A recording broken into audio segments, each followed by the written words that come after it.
Y le aprecio a su director, Luis Fernando García, que esté aquí para hablar más ampliamente de esto. Pues sí, que es información inédita, una información más directa no se puede. La proporcionó WhatsApp directamente, precisamente en este litigio contra NSO Group. Luis Fernando, buenos días y bienvenido. Gracias por estar aquí. Gracias por tu trabajo y por el que realiza R3D, pues en favor de los derechos digitales. Bienvenido. Muy buenos días, Carmen. Gracias por la invitación. Un gusto estar contigo y con tu auditorio. Muchas gracias. Pues lo ha explicado Brandon en esta recuperación de lo que ustedes han publicado. Estamos hablando de un periodo pequeño, si lo queremos ver así, apenas de abril y mayo de 2019. Es esa ventana, ese abril-mayo 2019, donde hoy se sabe, gracias a WhatsApp, que 456 personas en México fueron espiadas con este spyware Pegasus.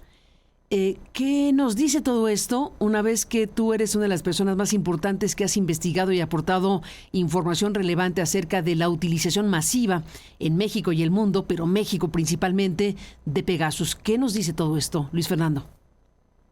Bueno, sigue confirmando información que hemos presentado durante estos años, ¿no? Para dar un poco de contexto, en 2019 ya había WhatsApp revelado que la empresa NSO Group había atacado sus sistemas para infectar con Pegasus a personas en todo el mundo, pero es hasta ahora que sabemos los números exactos. Digamos, cuando WhatsApp detecta que está siendo vulnerada para infectar a sus clientes con Pegasus, en lo que logra determinar cómo evitar que eso siga sucediendo, tiene una visibilidad por un espacio de algunas semanas entre abril y mayo de 2019, y así es como logra saber quiénes son estas personas e incluso les envía notificaciones diciéndoles creemos que fuiste espiado con Pegasus, y posteriormente termina haciendo esta demanda en contra de NSO Group, que hay que también dar contexto. Ya NSO Group ha sido condenada, ya ha sido encontrada culpable y responsable por el hackeo de WhatsApp para infectar a clientes con Pegasus. Y el juicio que está por empezar la próxima semana es un juicio para determinar el monto de los daños y perjuicios.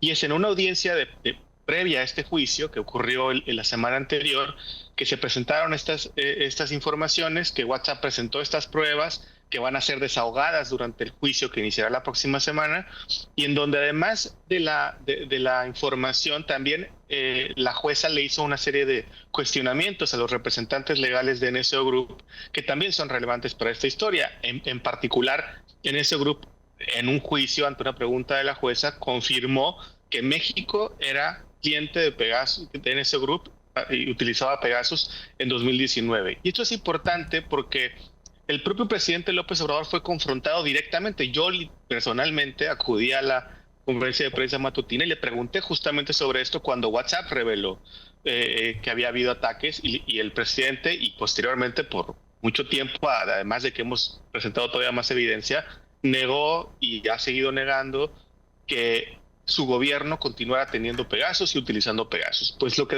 se demuestra acá no es solamente que seguía utilizando Pegasus, sino que por mucho era el cliente que más usaba Pegasus en todo el mundo, pero por mucho. México, digamos, en esta ventana, estas semanas apenas que se logró contabilizar, México fue la nación con más víctimas, 456, y el siguiente país, la India, solo 100, es decir, más de 4.5 veces lo que el segundo lugar espía con Pegasus en todo el mundo. Entonces eso nos deja ver también, o nos permite imaginar el universo de personas y de víctimas de Pegasus en México durante el gobierno de López Obrador, además de las que hay en el gobierno de Peña Nieto y anteriores, pero en particular en el gobierno de López Obrador, en donde además hemos demostrado que el único operador era las Fuerzas Armadas, era el Ejército. Y en ese sentido creo que cobra mucha relevancia, porque además viene el juicio y saldrá mucha más información seguramente, que seguirá confirmando lo que el gobierno anterior y el actual siguen negando de manera necia y ante toda la evidencia, que es que en el gobierno anterior se siguió utilizando Pegasus, que fue el Ejército, que fue el Centro Militar de Inteligencia, y que dentro de las víctimas se encontraban periodistas, personas defensoras de derechos humanos y hasta funcionarios públicos del propio gobierno. Exactamente, ni más ni menos. Estamos hablando de ya varios capítulos, Luis Fernando, de información muy contundente, muy potente. En su momento,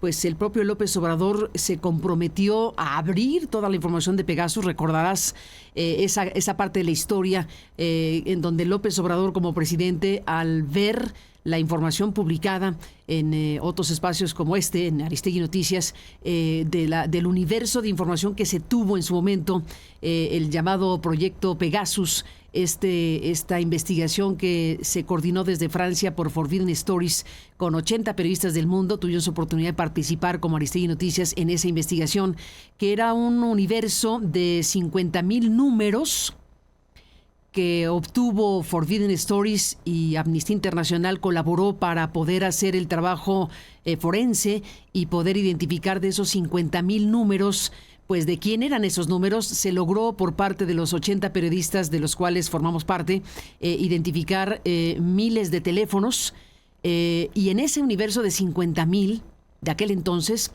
15,000 eran mexicanos. 15,000 de los 50,000 números que habían ingresado al sistema NSO, y se presumía que podían estar infectados de Pegasus, esos números telefónicos de ese universo de 50,000. Y el trabajo de los periodistas fue identificar el mayor número posible de propietarios de esos números e ir a buscar a los propietarios de esos números y hacer el trabajo forense para saber quién había sido efectivamente infectado. Y se logró saber una gran cantidad de nombres de personas que efectivamente fueron infectados y que habían ingresado sus números a ese universo. Me refiero a ese de Pegasus Project que se desarrolló como trabajo periodístico para hablar de que en aquella información publicada de los 15,000 números de 50,000 relacionados con México, había efectivamente, como dices, una gran cantidad de personas, periodistas, funcionarios, colaboradores y familiares de López Obrador. No se tuvo la oportunidad, nos tocó como medio de comunicación junto con Proceso participar, Aristegui Noticias y Proceso participamos de esta investigación multinacional, y bueno, no se pudo confirmar el 100% de los 15,000, pero muchísimos sí se lograron confirmar que fueron infectados.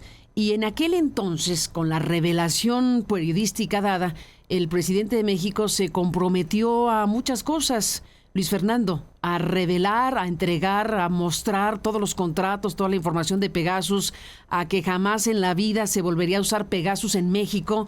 Ahí están las palabras del expresidente, Luis Fernando. Sí, y también cuando revelamos la investigación Ejército Espía, el presidente, cuando fue cuestionado por la periodista Nayeli Roldán de Animal Político, en esta investigación donde también participamos Aristegui Noticias, Animal Político, R3D, Artículo 19, Proceso, se comprometió a abrir todo, dijo literalmente que se entregue todo y que no se oculte nada. Siguiéndole un poco las palabras al presidente, presentamos una solicitud de acceso a la información y lo que nos dijo el Ejército es que esos contratos no existían.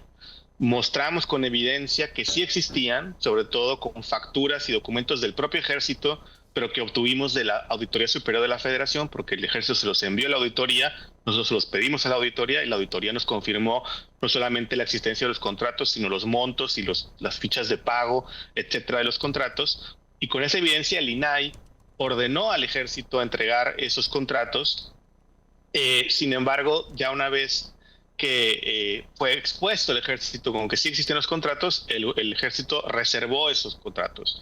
Impugnamos también esa determinación y el INAI de nuevo le ordenó al Ejército a entregar esa información y el Ejército decidió desacatar esa resolución del INAI que era inatacable, que era definitiva. Curiosamente, a partir de esa decisión coincide con la avanzada del gobierno anterior para destruir al INAI, para desaparecer al INAI. Tal cual. No sé si será coincidencia. No creo que tanta, tal cual. Y a la fecha, digamos, ante el incumplimiento de la Sedena, presentamos una demanda de amparo, ganamos el juicio de amparo en primera instancia, por el incumplimiento por parte del Ejército, está en un periodo de revisión, recurso de revisión, una segunda instancia a partir de que el Ejército impugnó la decisión del juicio de amparo, pero esa decisión está detenida porque con la reforma de transparencia se suspendieron todos los juicios en materia de transparencia por al menos 6 meses en los que se crean juicios especializados. También estamos impugnando esa determinación.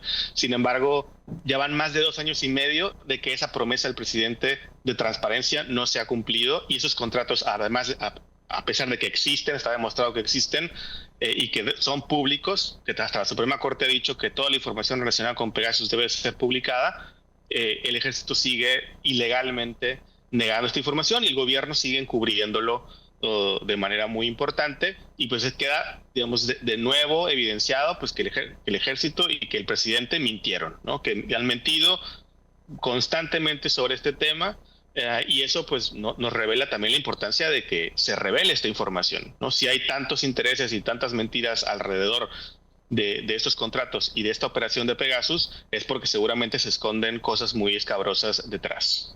Pues eso es lo que dan a entender, porque efectivamente el encubrimiento de todo esto, al final de cuentas, desde el ámbito oficial, pues es bastante grave.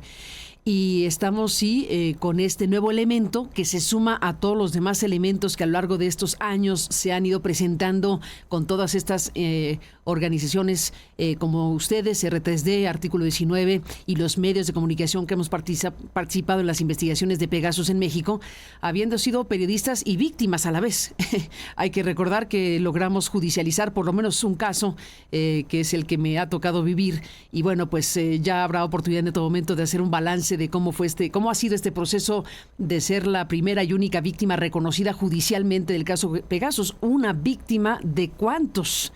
El universo, uno lo puede imaginar, enorme, pero bueno, pues este sistema de justicia en México también es un tema que se tiene que discutir abiertamente cuando se habla de Pegasus. Pero bueno, relacionado con lo nuevo, con lo que se agrega a todas estas informaciones que estás recordando, Luis Fernando García, director de R3D, efectivamente estamos con esto en donde volvemos al dato.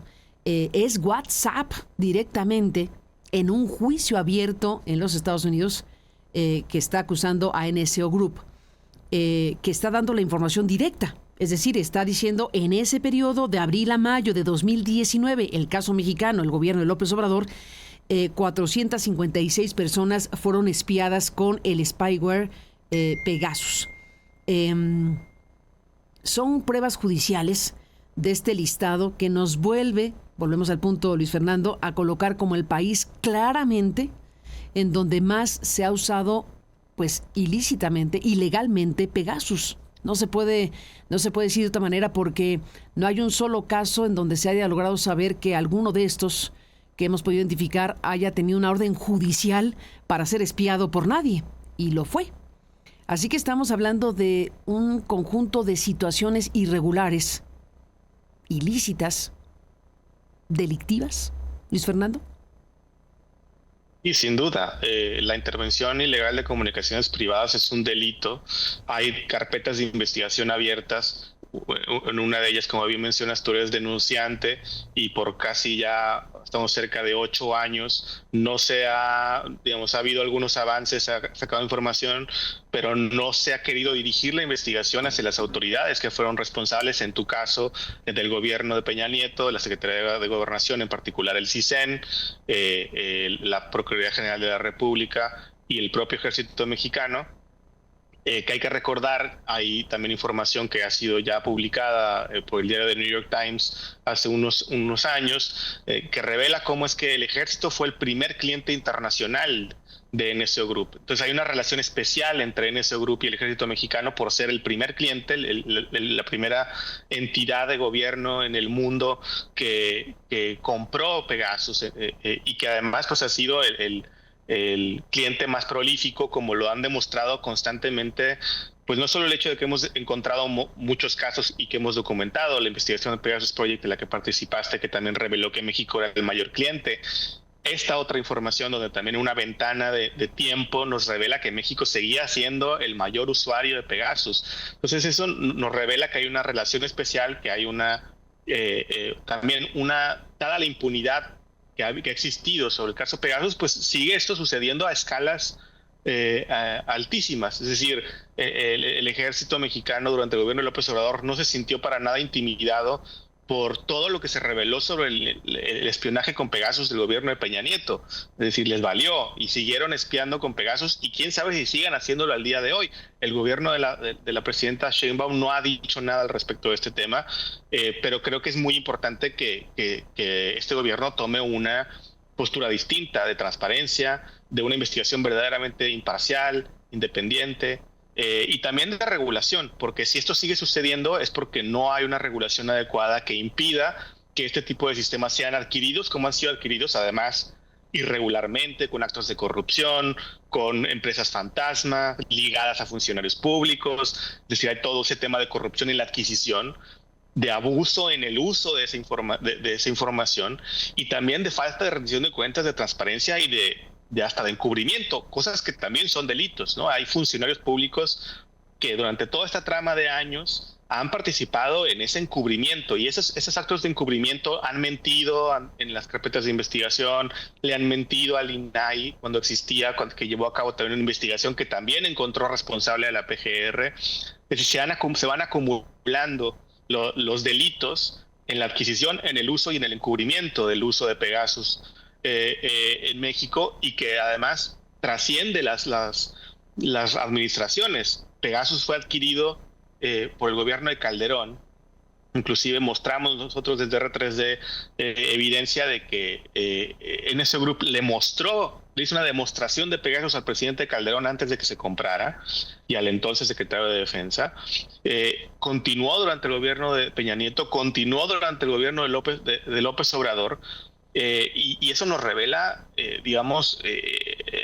costo que también tiene esta impunidad, que es la repetición de los hechos, el agravamiento de los hechos y el desparpajo total en la utilización de este tipo de sistemas, inclusive, como revelaba The New York Times o The Washington Post, hasta propios funcionarios del gobierno anterior, como Alejandro Encinas o un investigador de la Comisión de la Verdad de la Guerra Sucia, y que además este pacto de impunidad se sostiene a través de estas administraciones. De hecho, además de estar peleando los contratos del ejército del gobierno de López Obrador, el gobierno de López Obrador y el gobierno actual siguen negando información sobre los contratos del gobierno de Peña Nieto. Es decir, ni siquiera han transparentado los gobiernos los contratos con Pegasus, por ejemplo, del CISEN. A pesar de que hemos obtenido algunas versiones públicas, sigue habiendo elementos testados que solamente se sostienen porque hay un pacto de impunidad y de encubrimiento por parte de estos gobiernos, que aunque son de signos distintos y que se dicen diferentes, en este tema han actuado de manera igual, con corrupción en la adquisición, abuso en su utilización y en un encubrimiento que busca la impunidad. Creemos que esto es también un llamado, y seguirá saliendo información. Por cierto, insisto, el juicio apenas va a iniciar la próxima semana, van a testificar muchas personas, van a salir muchos documentos, y no solamente es lo que aporta WhatsApp, también lo que aporta el propio NSO Group. De hecho, NSO Group fue quien confirmó, no es solamente WhatsApp diciendo hay todas esas víctimas, NSO Group mismo tuvo que confirmar que México era uno de sus clientes durante 2019 ya en el gobierno de López Obrador. Entonces, seguirá saliendo información, y creo que es un momento muy importante también frente a dos cosas. Una es todas estas discusiones que están existiendo en el Congreso actualmente sobre la plataforma de usuarios de telefonía móvil, sobre la CURP biométrica, sobre las leyes de seguridad e inteligencia, donde nos están repitiendo el mismo discurso con el que nos dijeron que iban a resolver la seguridad gobiernos desde García Luna hasta el día de hoy, que es con inteligencia y con tecnología. Bueno, este caso Pegasus es paradigmático porque muestra cómo estas tecnologías, lejos de ser utilizadas para combatir la delincuencia, son utilizadas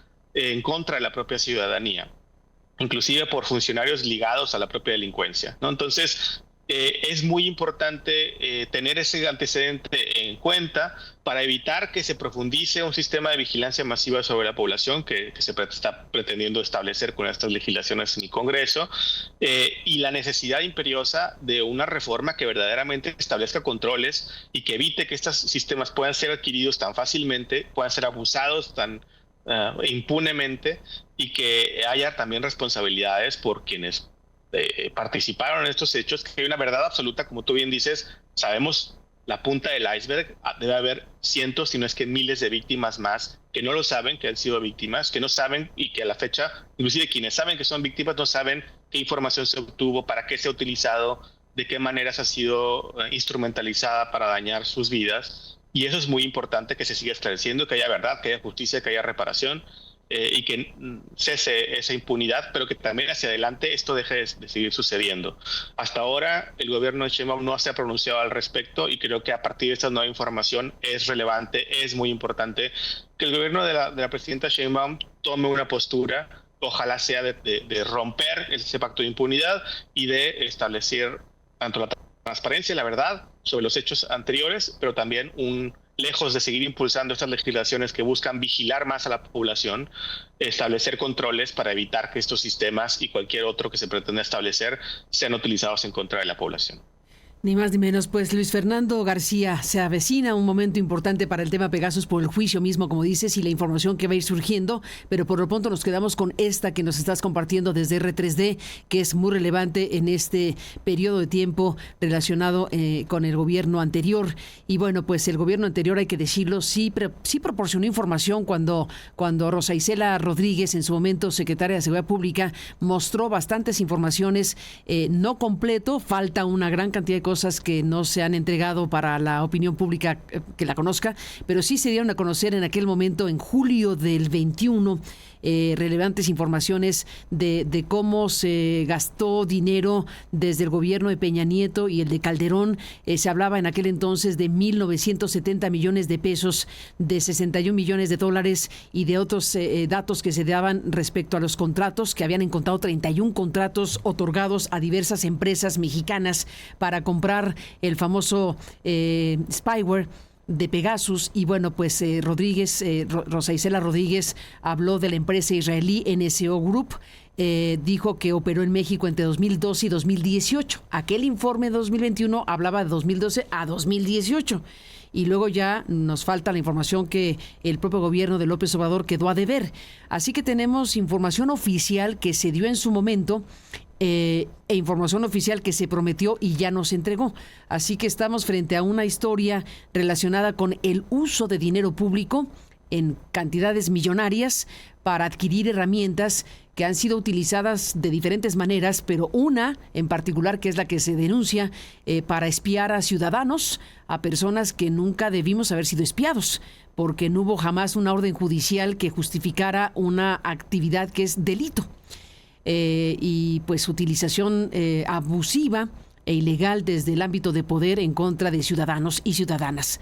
Así que de eso seguiremos hablando, y le agradecemos mucho a Luis Fernando García, director de R3D, que esté aquí para hablar de este tema, y seguiremos en contacto. Buenos días, Luis Fernando, y hasta la próxima. Buenos días, gracias a ti y a tu auditorio. Buenos días.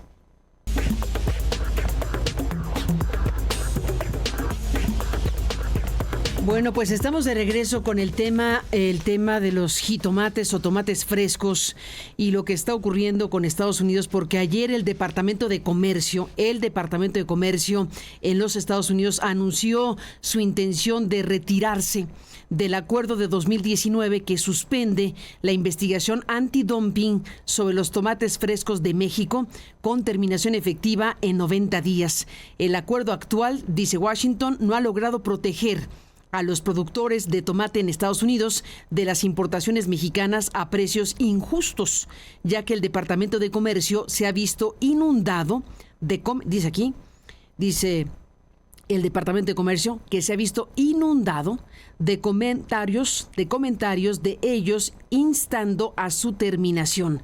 Esta acción permitirá a los productores de tomate de Estados Unidos les permitirá competir de manera justa en el mercado.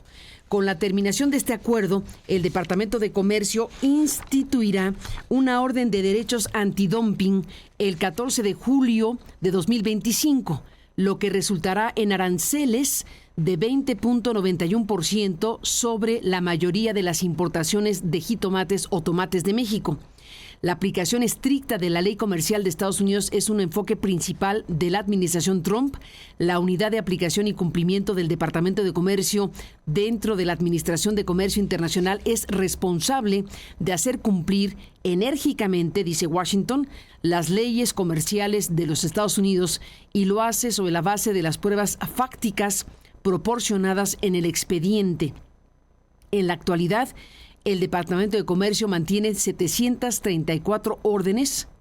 El Departamento de Comercio sostiene o mantiene 734 órdenes de imposición de derechos antidumping y compensatorios que proporcionan alivio a las empresas e industrias estadounidenses afectadas por el comercio desleal, dice Washington. Las órdenes de impuestos antidumping y compensatorios brindan a las empresas y trabajadores estadounidenses un mecanismo para buscar alivio de los efectos nocivos de los precios injustos de las importaciones en los Estados Unidos. Las empresas extranjeras que fijan los precios de sus productos en el mercado estadounidense por debajo del costo de producción o por debajo de los precios en sus mercados nacionales están sujetas a derechos antidumping. Es lo que emitió ayer mismo el Departamento de Comercio de los Estados Unidos, anunciando su intención de retirarse de este acuerdo de suspensión de 2019 sobre los tomates frescos en México. Así que, pues esta es la postura y la intención de salirse de ese acuerdo. Más temprano leímos el comunicado del Grupo Consultor de Mercados Agrícolas que expresa su preocupación ante el anuncio del Departamento de Estado, del Departamento de Comercio de los Estados Unidos. Y hemos contactado a su director general, al director de Grupo Consultor de Mercados Agrícolas, Juan Carlos Anaya, a quien le aprecio que esté aquí para hablar de este tema. Buenos días, Juan Carlos. Gracias por estar en el programa. Gracias, Karen, por la invitación de estar en tu programa y hablar de un tema relevante para los productores tomateros del país. Sin duda. Más temprano leímos su comunicado, pero ahora estamos a las 9:57. Para quienes no oyeron el comunicado y quien lo quiere recordar, ¿qué dicen ustedes frente a esta intención de salirse del acuerdo? Mira, este es un conflicto que lleva desde el año de 1996 con los productores principalmente de Florida, donde ellos pues siempre han señalado que México hace dumping en las exportaciones de tomate. Te quiero señalar que México es el 7º productor a nivel mundial, el principal exportador del mundo de tomate, y del tomate que exportamos en 2024, que fueron más de 1.800.000 toneladas, el 98% va al mercado de Estados Unidos y representan 3.200 millones de dólares de exportaciones. México se ha vuelto muy importante para el mercado americano, ya que del 100% que consumen en Estados Unidos, el 55% es de tomate mexicano con una alta calidad, con una alta variedad de tomates, de colores, de sabores, y que es muy del gusto del mercado norteamericano.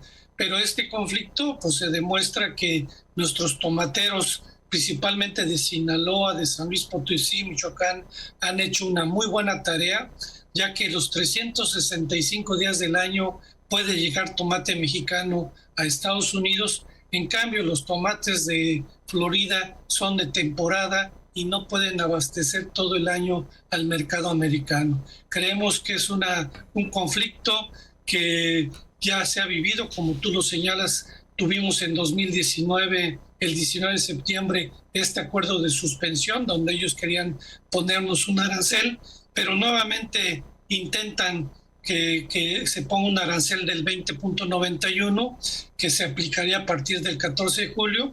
Esperemos que los abogados y las empresas mexicanas nuevamente puedan ganar este diferendo, pero ojalá ya se acabe de este acuerdo comercial si somos socios comerciales.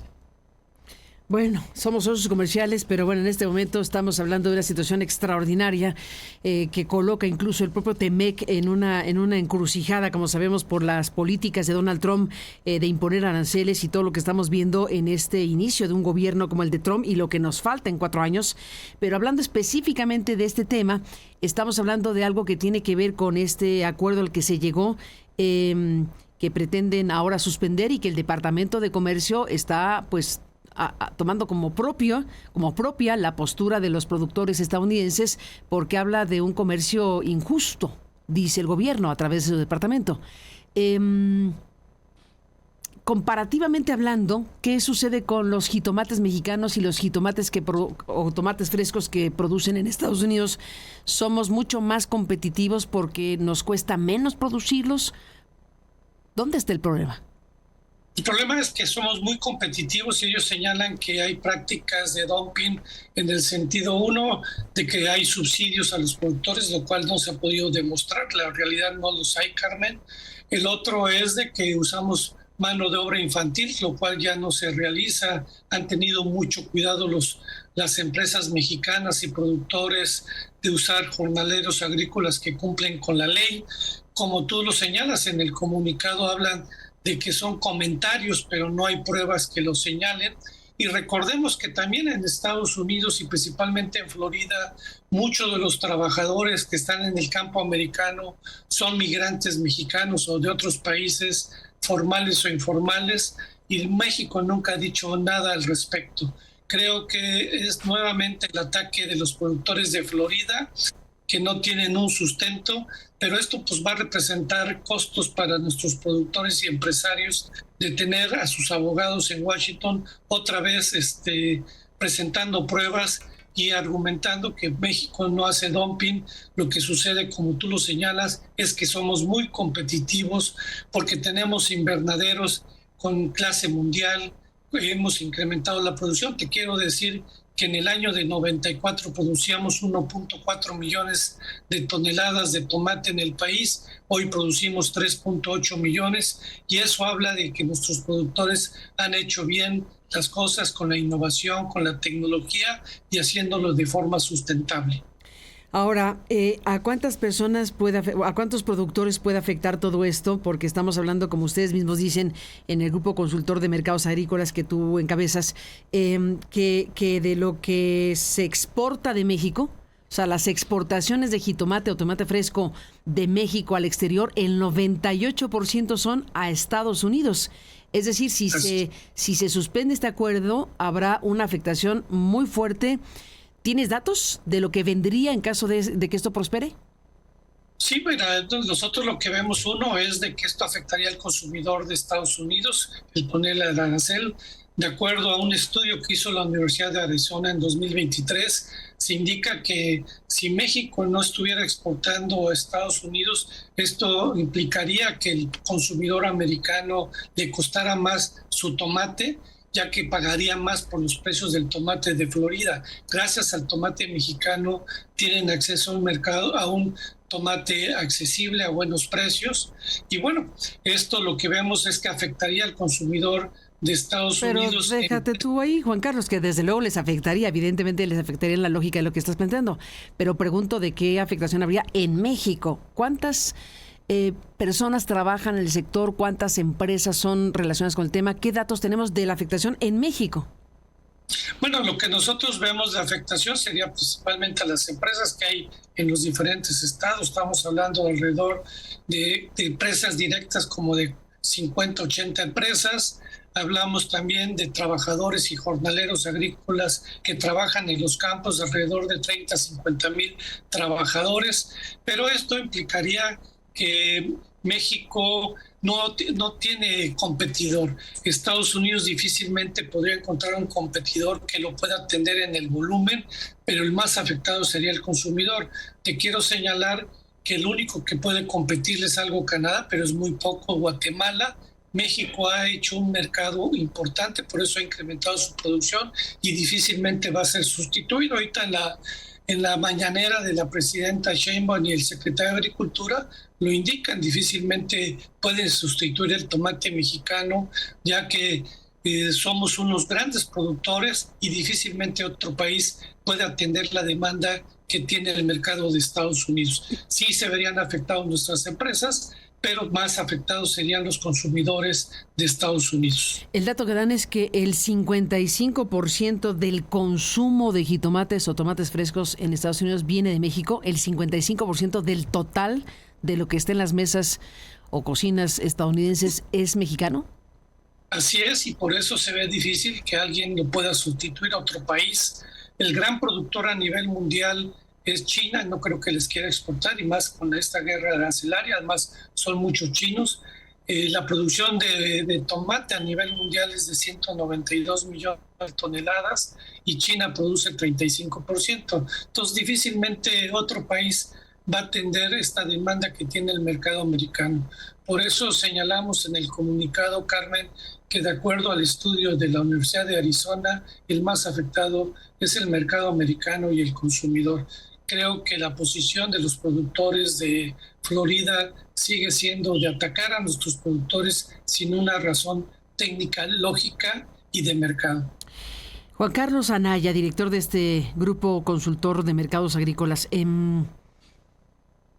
Si esto prospera, como podría prosperar porque lo está enfilando ya el Departamento de Comercio, si decide unilateralmente suspender este acuerdo que existe desde 2019 de no proseguir el tema antidumping, si lo suspenden, le pone una fecha y son 3 meses. De aquí al 14 de julio, ¿qué tipo de cosas podrían ocurrir? Porque me imagino que están pensando el escenario A, que logren convencer de nuevo que se respete el acuerdo. B, que no logren convencerlos y que entonces se aplicará este arancel de dumping desde Estados Unidos. Y de aquí al 14 de julio, ¿qué podrían hacer los productores de jitomate mexicanos en ese escenario B? Como ya están acostumbrados a este tipo de medidas de 1996 y en el 2019, los productores mexicanos se han venido preparando con despachos en Estados Unidos, en Washington, para poder presentar los elementos que los defiendan y que no se aplique este arancel. Entonces, ya veremos qué va a suceder. Tendrán que presentar las pruebas los productores de Florida, el Departamento de Comercio de Estados Unidos, y nuevamente entrar esta disputa que no le vemos razón alguno, ya que se está seguro que México no está haciendo dumping, sino más bien favoreciendo a la exportación, que somos complementarios en el mercado de Norteamérica. Carmen, yo creo que esto es algo que se ha venido presentando en varios años y que creo que nuestros productores y empresarios van a tener todas las pruebas y demostrar que no procede este dumping que quieren establecer los productores de Florida. ¿Tienes el dato, Juan Carlos Anaya, de más o menos cuántas personas trabajan y están involucradas en la exportación de jitomate a los Estados Unidos? No tengo el dato exacto, Carmen, pero sí son miles de trabajadores que trabajan en los campos mexicanos y creo que dañarían a este sector. Pero yo estoy seguro, Carmen, que vamos a llegar a un arreglo porque, como lo señalamos, el 55% del consumo de Estados Unidos de tomate mexicano sería darse un balazo al pie ante esta medida. Y por otro lado, México también tiene algunos otros elementos. Están en investigación prácticas de dumping, principalmente de ellos en el caso de la pierna de cerdo, de la pierna y muslo. O sea, México a través de nuestro gobierno también podría aplicar algunas medidas en el sentido que también tenemos con ellos problemas de dumping de los productos que ellos nos exportan a México. Ni más ni menos, pues así está el panorama. ¿Tenían ustedes... ¿Se imaginaban que iba a ocurrir esto? ¿Tenían alguna noticia previa de que algo así podría ocurrir? ¿Se lo imaginaban? Sí, en este contexto? Lo veíamos venir. ¿Ya lo veían venir? Lo veíamos venir porque, bueno, pues el tomate siempre ha sido un gran tema con los sensible, productores, sí. Más que ahora su presidente es de Florida, Mark Rubio, secretario de Estado. No, todo el gabinete es de Florida, oye, todos los puestos son de Florida, sí. Y ese es el gran tema, el tomate, sí se veía venir. Y como también tenemos otro acuerdo de suspensión, como es el caso de azúcar, que también es Florida y Luisiana, que siempre han estado peleando con el azúcar mexicano. Pues ahí está este panorama. Estamos entre los automóviles, el acero, el aluminio, en general los aranceles y este sensible producto que es el jitomate. ¿Ustedes cómo le dicen? ¿Jitomate, tomate fresco o cómo le llaman? Tomate se llama, nosotros los capitalinos decimos jitomate. tomate verde. Pero ¿cómo se le dice en el país? Porque aquí, como somos chilangos, le decimos jitomate. Pero ¿cómo le dice en el país? Tomate. Por eso, si tú ves, oye, pero nosotros acá, fíjate, acá le decimos jitomate a lo que tú le dices tomate, y tomate le llamamos a lo que es verde, ese que tiene cascarita. Claro. ¿Cómo le llamas ese? Allá, tomate verde y tomate rojo, digamos, el equipo de Culiacán se llama Tomateros de Culiacán. Ah, pues claro, los tomateros de Culiacán, ¿cómo no? Así es. Pues así está el panorama, pues es complejo. Creo que es un gran tema y qué bueno que ustedes le dedican este espacio a los productores mexicanos que se la han jugado y que son productores de calidad mundial y lo han mostrado vemos cómo con la misma superficie estamos teniendo mejores rendimientos y que eso genera divisas a nuestro país por más de 3.200 millones de dólares. Ni más ni menos. Pues ahí está Juan Carlos Anaya, director general del Grupo Consultor de Mercados Agrícolas. Gracias por estar aquí para hablar del tema, para informar y ponerle luz a un tema que está ahí en suspenso, porque vamos a ver si deciden o no retirarse, como están anunciando o amenazando desde el Departamento de Comercio de los Estados Unidos, de suspender este acuerdo de suspensión de 2019 respecto al tomate fresco mexicano. Seguiremos hablando y vamos a ver qué es lo que ocurre. Por lo pronto, así están las cosas. Y la mirada puesta en Florida, que es donde ustedes dicen son los productores de Florida, específicamente los que están presionando desde hace años, acusando a México de lo que tú dices no existe, que es el dumping. Y el Departamento de Comercio, como bien dijiste, no está hablando de pruebas, solo dijo que está inundado, es la palabra, inundado de comentarios. Eso es lo que dice para anunciar que pueden suspender el acuerdo. Inundado de comentarios. Vaya herramienta para eliminar un acuerdo de este calibre. Así se la juegan allá en Estados Unidos, como señala el presidente chino con el presidente de Vietnam, ya es bullying.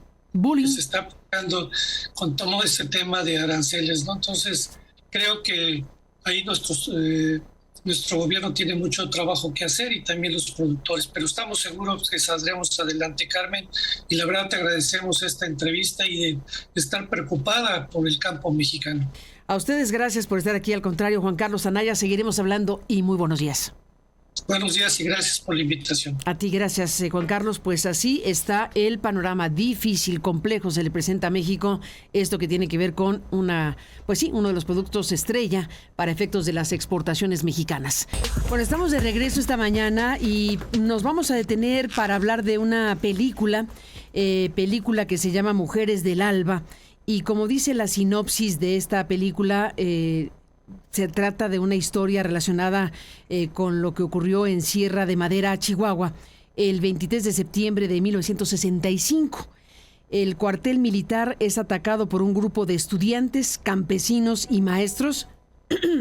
El cuartel militar es atacado por un grupo de estudiantes, campesinos y maestros. Las familias de los guerrilleros son víctimas de la represión por parte de las autoridades.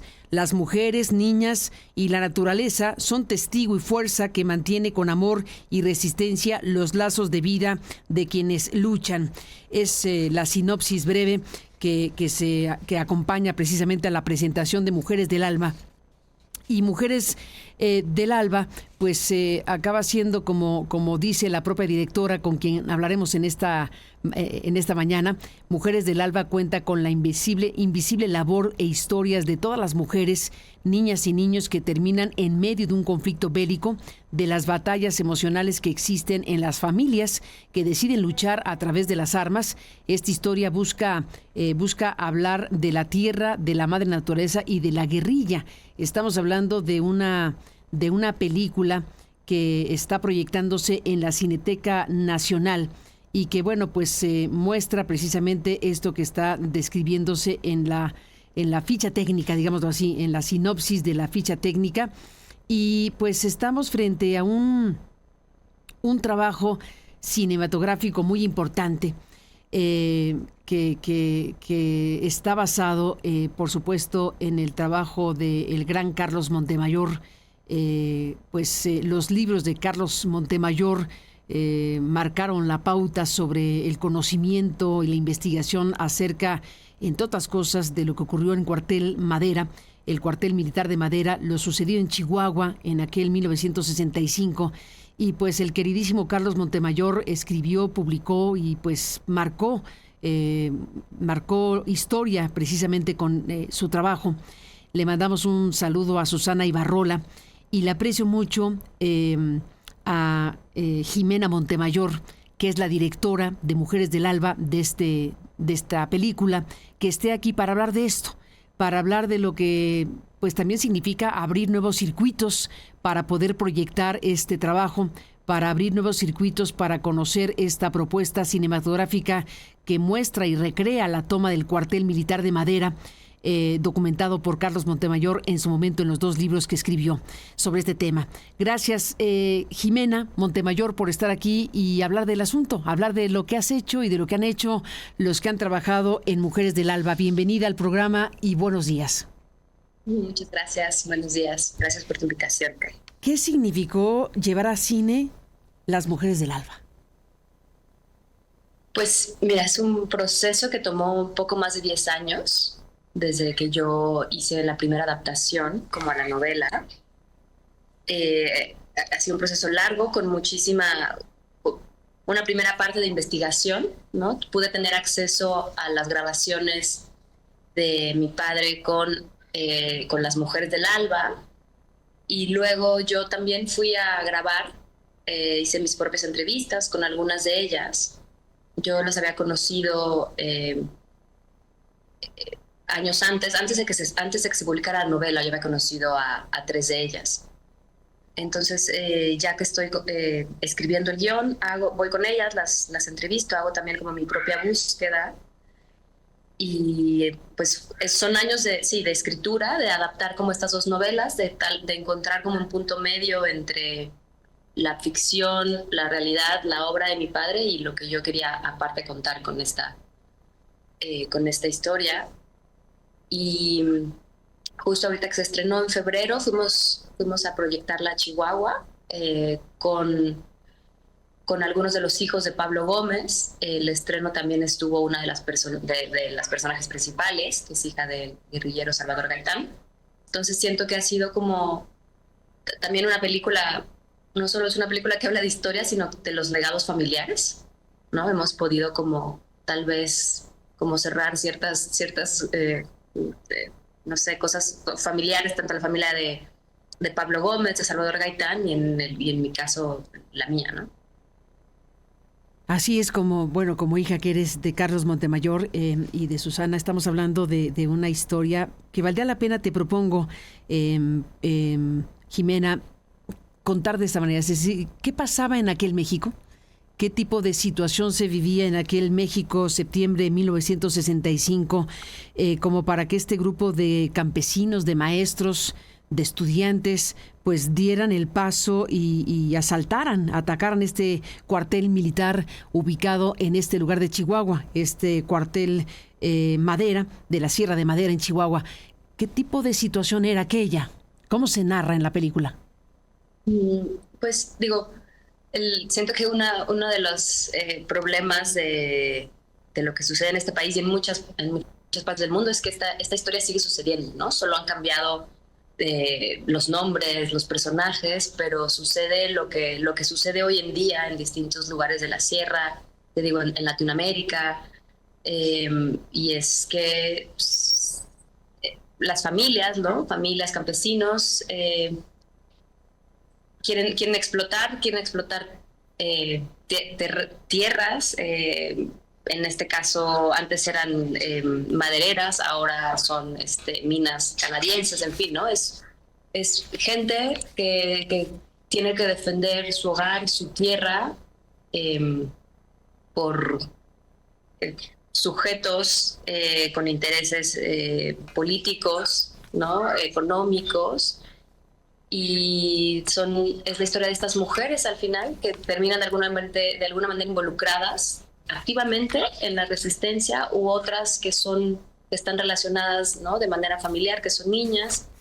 Y es como al final las mujeres también luchan, también resisten, ¿no? En este caso no con las armas, y cómo ellas tienen que enfrentar no solo las represalias, sino la contención tal vez también, ¿no? Familiar.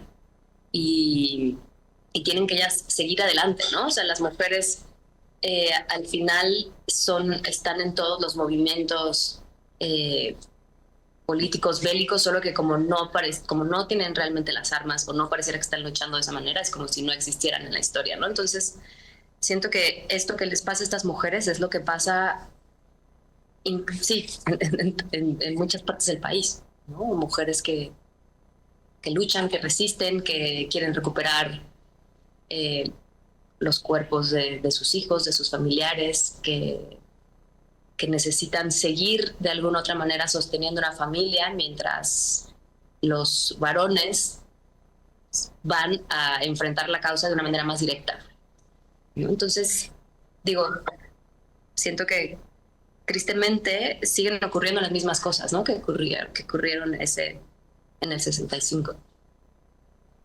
Que ocurrieron en el 65 y han pasado todas estas décadas. El trabajo cinematográfico, Jimena, entiendo, lo hicieron en diferentes estados de la República. ¿Dónde se filmó Las Mujeres del Alba? Mujeres del Alba, teníamos la intención de hacerla en Chihuahua, donde sucedió. ¿Dónde fue? Pero no tuvimos como un apoyo del Estado, no pudimos realmente como mover toda la producción. Era también muy... era peligroso, ¿no? Para la producción, ir a Madera y tratar como de ir a todos los lugares donde había sucedido la historia. Entonces terminamos trabajando cerca de la Ciudad de México, era Estado de México, o sea, como los bosques del Estado de México, unas partes en Tlaxcala y Puebla, ¿no? Lo que nos permitiera de alguna otra manera movernos en camionetas, poder trasladar vía terrestre como al crew y que fuera algo seguro, ¿no? Para todos, porque eran muchos actores, eran muchos niños, sus familias, todo el tiempo teníamos que estar como realmente mudándonos de poblado, era como una especie de road trip y como es una película coral, pues todo el tiempo estábamos como, sí, moviendo gente, entonces digamos que eso fue como lo más amable a nivel de producción y como lo más seguro también, ¿no? Para toda la cantidad de gente que estuvo con nosotros en esta película. Totalmente. Y bueno, te pregunto, Jimena Montemayor, como cineasta que eres, pero también como hija que eres de Carlos Montemayor, ¿cómo fue conectar con tu padre? Ya mencionaste una parte al principio, pero ¿cómo fue conectar con tu padre? Y al final, ¿qué significa pues llevar al cine estos dos grandes novelas que son Las Mujeres del Alba y Las Armas del Alba? Sabiendo que tu padre marcó huella con ello. Pues mi padre siempre quiso que llevaran, siempre tuvo mucha ilusión de que llevaran ciertas novelas a la pantalla grande, ¿no? En su momento hubo varias ocasiones que quisieron hacer Guerra en el Paraíso, que se cayó el proyecto. Entonces yo recuerdo desde niña ver, ¿no? Como estos momentos donde tal vez hacía esta película, tal vez no, y una de las veces que se cayó en las películas, que era justo Las Armas del Alba, que eventualmente se logró hacer, yo ya era estudiante de cine. Entonces me acuerdo encontrarme con mi papá, ¿no? Como me platicó, ¿no? Estaba triste, así como, oh, se vuelve a caer este proyecto, qué difícil es, ¿no? Que es difícil que mis novelas, ¿no? Se hagan películas. Y entonces tuvimos como esta plática, ¿no? Yo le dije, oye, pa, no te preocupes, tienes una hija cineasta, ¿no? Entonces, por lo menos ¿sí? Una, ¿no? O sea, como que hubo así palmadita de la espalda, así como, no te preocupes, qué bueno que tienes una hija cineasta, ¿no? Porque, pues alguna va a salir, ¿no? Entonces, digamos que fue como una promesa, fue como cumplir una promesa. Yo leí Las Mujeres del Alba, esta novela se publicó post-mortem, ¿no? Entonces yo estuve con él acompañándolo como en los últimos meses, ¿no? De su enfermedad y él, recuerdo cuando me dijo, oye, yo ya terminé la novela, esta novela él la escribió a mano. Estábamos en uno de nuestros caminos al hospital y me dice, ya terminé la novela y creo que me quedó muy bien, te va a gustar. Entonces, yo cuando leo la novela sin intenciones de adaptarla realmente, sino solo como con intenciones de conectar con esto último que me había estado compartiendo y habíamos hablado, como le decía, es como un cassette, papá, ¿no? Es el lado A y el lado B de la misma historia, deberías venderlo en un solo tomo, en fin, ¿no? Era algo que de alguna otra manera compartimos. Y cuando la leí, empezaron a llegar como estas imágenes, ¿no? O sea, yo la leía y decía, esta película, o sea, este libro puede ser película, la puedo hacer, es como una historia guerrilla dentro del mismo, ¿no? Porque era como todo sucede dentro de de 4 paredes, ¿no? Están los niños, está el elemento de las mujeres, está como este elemento de realismo mágico que yo había estado trabajando en mi película anterior, que me gusta mucho en las cosas, en lo que yo escribo siempre hay algo de realismo mágico. Entonces, como que yo vi como todas estas cosas que empezaron a llamarme, estaba sucediendo también todo lo de Ayotzinapa. Entonces, realmente yo siento que no sé, fue un cúmulo de cosas que en cuanto terminé la novela, empecé tal cual a hacer ajustes, escribí una parte, se la llevé a mi productor, le dije, oye, esta es la siguiente película que quiero hacer, ¿le entras o no? Y se subió al barco conmigo. Siento que sí, que fue como una manera muy, no sé, como muy linda de honrar eso, mi legado, de honrar el legado de estas mujeres que yo conocí al dejar las cenizas de mi padre a Chihuahua, y yo no sabía quiénes eran, pero me dejaron como una impresión muy, muy fuerte, ¿no? Son mujeres súper valientes, defensoras de derechos humanos, defensoras de la tierra. Entonces, siento que fue, no sé, que tal vez fue una mezcla de amores, de sentires y de luchas. Por decirlo de una manera romántica, ¿no? Una promesa y una serie de energías que se juntaron, ¿no? Para hacer esta historia. Pues ahí está. ¿Quién produce? ¿Quién es el productor de esta película, Mujeres del Alba? Se llama Víctor Leisegui, es con quien yo hice mis 2 películas anteriores. Él ahorita trae un proyecto que se llama No nos moverán, que es justo sobre la masacre de Tlatelolco, sobre una hermana que está buscando al asesino de su hermano. Él también hizo Huachicolero hace un par de años. Es un productor de cine independiente, colega, amigo que se quiso aventar y también hacer como esta versión pues no, muy femenina, ¿no? También de lo que puede ser la guerrilla. Entonces, Jimena Montemayor está en este momento proyectándose en la Cineteca en la Ciudad de México, y entiendo que se está ampliando el circuito de distribución. ¿Van a proyectar en otro lado? Sí, mira, estrenamos en febrero, vamos por la 8ª semana de esta película. La verdad es que le ha ido muy bien para el tipo de distribución independiente en el que hemos estado moviéndonos. Vamos a hacer también una pequeña gira en algunos cerezos y algunas cárceles de México. Estamos tratando con Alma Gómez, hija de Pablo Gómez, de también hacer como una gira por las escuelas rurales, por otra también en el norte. O sea, estaremos presentándola el 23 de septiembre en Ciudad Madera también, que se cumplen 60 años. Y realmente, como hemos hecho la distribución después de salir en las salas comerciales, es que nos buscan algunos, como nos han buscado de distintos estados. Oye, no llegó aquí, y consiguen un lugar y nosotros les pasamos la película, ¿no? Entonces realmente está abierta para quien quiera verla, quien quiera saber como de esta historia. Entonces sí, ha sido un poco mucho con el público. Ni más ni menos. Pues Jimena Montemayor, gracias por estar aquí y gracias por compartir el tráiler que, si te parece, presentamos para despedir esta entrevista. Te agradecemos muchísimo y seguiremos en contacto. Un abrazo. Muchísimas gracias. Un abrazo. Igualmente, gracias por estar aquí, Jimena Montemayor, y al equipo de Mujeres del Alba. Aquí dejamos correr el tráiler que nos comparten.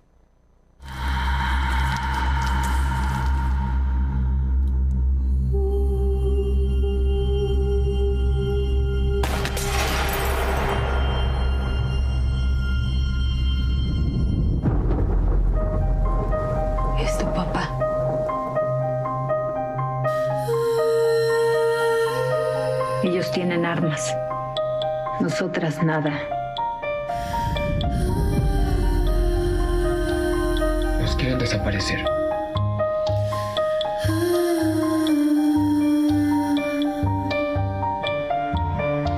Tú serás mis ojos.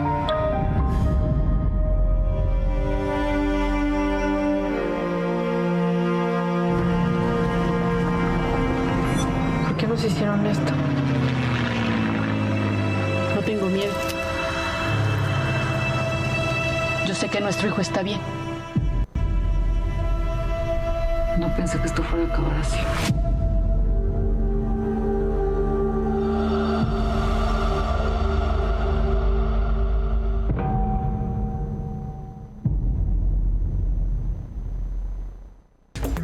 Regresamos esta mañana con nuestro colega periodista Jesús Velázquez. Jesús, de Grupo Radio Centro, nos tiene información esta mañana sobre varios temas, dos temas en particular. De lo que estamos hablando esta mañana, o queremos hablar esta mañana con él, es de las familias de víctimas que, bueno, pues están frustradas y piden participar en la necropsia de un caso.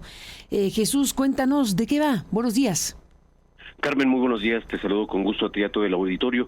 Informarte que tras confirmarse la muerte de Miguel N., señalado como el feminicida serial de Iztacalco, familias de víctimas a través de su asesora jurídica lamentaron que no haya llegado la justicia para sus casos. Fue en entrevista frente al reclusorio Oriente, donde la abogada Erendali Trujillo, quien representa a Cassandra y a su hija María José, señaló que fue a través de los medios de comunicación que la familia se enteró de este deceso. Y bueno, criticó que el proceso penal se alargó y que no se llegó a una sentencia, por lo que el agresor se llevó a la tumba a más víctimas. Si te parece, escuchemos a la abogada. Está frustrada porque dice: esto no es hacer justicia, esto no es justicia, esto no equivale a justicia. Y creo que la verdad es que lejos de tener avances, a veces en tema de impartición estamos teniendo retrocesos. Eso de que la justicia pronta y expedita no existe. Tenemos casi un año donde todavía ni siquiera podíamos llegar a juicio. Si hubiéramos quizás llegado ya a juicio y hubiera habido una sentencia, bueno, a lo mejor una sentencia de todas las que él tenía arrastrando. De víctimas que incluso se saben y otras que no se saben, y que él seguramente jamás iba a decir. Víctimas que se llevó a la... Y bueno, tras los hechos, la abogada informó que se reunió con el director del penal del Reclusorio Oriente, José Luis López, para esclarecer las circunstancias de muerte, donde se comprometió a sancionar en caso de que exista una relación entre funcionarios públicos que hubieran participado. Y bueno, también la asesora jurídica dio a conocer que presentó una solicitud dirigida al director del reclusorio y a la Fiscalía General de Justicia de la Ciudad de México para poder participar en las investigaciones y en la necropsia por la muerte de Miguel N., presunto feminicida de estas 7 mujeres en la alcaldía Iztacalco. También, además, pidió que sean integrada una averiguación previa que llevara a cabo la defensa de las víctimas para esclarecer la muerte del imputado por feminicidio, tentativa de feminicidio y desaparición forzada cometida por particulares. Si te parece, escuchemos nuevamente a la abogada. No era una sola línea de investigación, eran muchos. Y no eran estas 7 víctimas, eran mucho más. Entonces, mientras Fiscalía siga sin voltear a ver a sus víctimas, mientras el Poder Judicial de pronto siga siendo tan inhumano y con criterios tan cortos, va a seguir pasando. Miguel es uno de muchos que hay allá afuera, ¿eh? Miguel es uno de tantos que ahorita están privando de la vida o desapareciendo a tantas. Bueno, también comentarte que la abogada confirmó que el pasado jueves 10 de abril Miguel N. realizó presuntamente una llamada telefónica desde el penal a la hermana de María José en el marco del aniversario luctuoso del feminicidio, esto en la colonia La Cruz, Coyuya, esto presuntamente para burlarse sobre este asesinato que habría ocurrido. Carmen, esta es parte de este caso sobre el presunto feminicida que murió hace unos días. Pues entiendo, las circunstancias, se puede entender perfectamente lo que ocurre con personas que son identificadas como las víctimas, lo que significa que se asesine a la persona que se está acusando y procesando. Es un asunto muy fuerte, Jesús. Así es, pues ellas consideran que no llegó la justicia. No se puede llamar justicia eso. Así es, y entonces por ello se prevé que en los próximos días pues den otro pronunciamiento, otras familiares de víctimas afuera del reclusorio para exigir que se dé claridad a este caso. Pues estaremos al pendiente de este tema sin duda y te apreciamos mucho que nos cuentes y estaremos dando seguimiento junto contigo precisamente en lo que viene sobre este caso, pues que estruja por el alcance de las acusaciones en contra del imputado y del significado que tiene su asesinato. Gracias, Jesús, por contarnos de esto y gracias por estar aquí también con otro caso, con otro tema que tiene que ver, demos un giro, te propongo de 180 grados. Para conocer la información que tienes respecto a una denuncia que se presentó en contra de ese espacio que se conocía el sexenio pasado como ¿Quién es quién en las mentiras? Estamos hablando de una resolución judicial. Un tribunal colegiado ha resuelto algo en relación a este tema y pues tienes la información para contarnos. Jesús, ¿de qué va?